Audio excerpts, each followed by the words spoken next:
My name is Marni and I'm from Fargo, North Dakota. I have been married to my husband, Chris, for going on 12 years this year.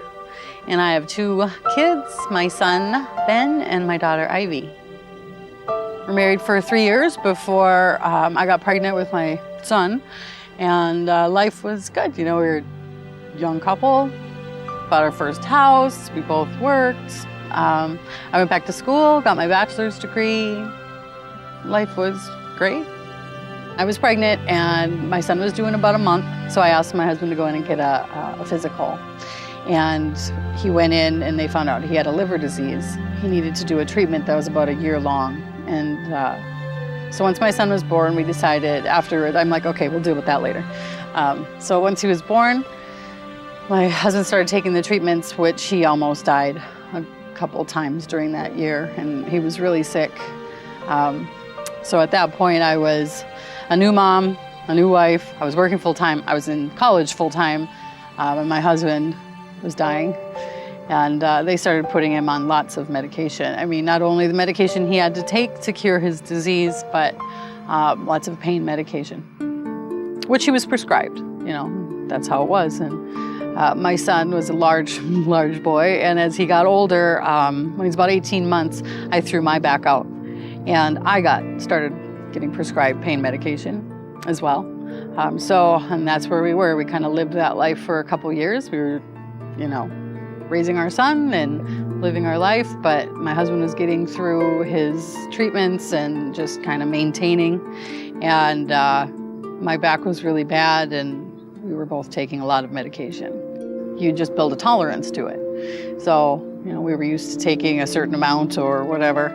And then the doctors decided that we should not be taking that medication anymore, and your body says, no, you should. So at that point, they tried to wean us off, and we were very used to it, so we ended up getting it one way or another. It just becomes something that now, instead of taking the medication because the doctor prescribed it, you take it because you need to be able to get up in the morning. You take it because I have to work. You take it because my kids need me and I have to be able to function. So you take it because you have to have it, instead of, you know, everything else is just, you need to have this now. So you find ways to get it. All we want to do is live our normal lives and be parents and take care of our kids. And, you know, we just wanted to be normal. And in order to function normally, we had to have what our bodies were used to, or else you go through withdrawal. You know, before the insurance covered it, but if you're not getting it from your doctor, it's very expensive.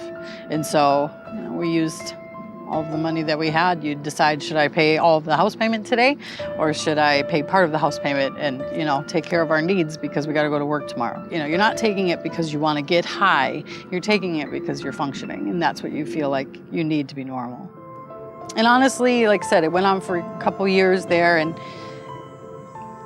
the worst part was my best friend of 18 years, her husband was borrowing our car a lot. He was using that to rob people.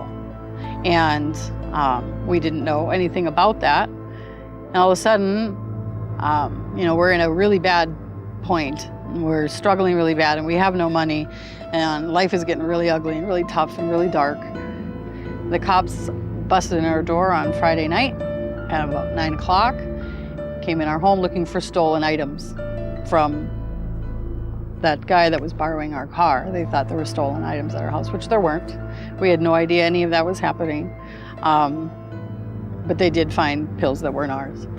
So we went to jail for 4 days. And after that, we got out and went directly to treatment, both of us. We decided to go directly to treatment, my husband and I. We were both in outpatient treatment, which now, you know, looking back, thank God that happened, because I still got to have that family security, that family connection. I got to help with getting my kids through this situation, with my husband going through the same situation that I was, but at night we were together as a family and we were healing together as a family. And then the day we'd go to outpatient treatment. So it was wonderful. And, you know, I wanted to go to treatment before it all happened, and I think that God said, no, you're going no matter what. This is what's going to happen, so you're going to go. But anyways, treatment was great. It was wonderful. It's exactly what I needed. I needed a point to heal. I needed a point to get better, and I needed a place to be able to work out where I was and what I needed to do going forward. They give you hope that there's life out there after, that there are people going through this just like you, and you're not alone. And that's a really big key, I think, is that you have to know that when you're walking down the street, so many people are going through something, and you're not the only one. Because when you walk in there, you feel like you are. And there's so much shame, and there's so much hurt, and just the choices that you've made that you, now looking back, you know were wrong, but you were just trying to survive. And they give you hope that life can be good again. And that's exactly what it did for me.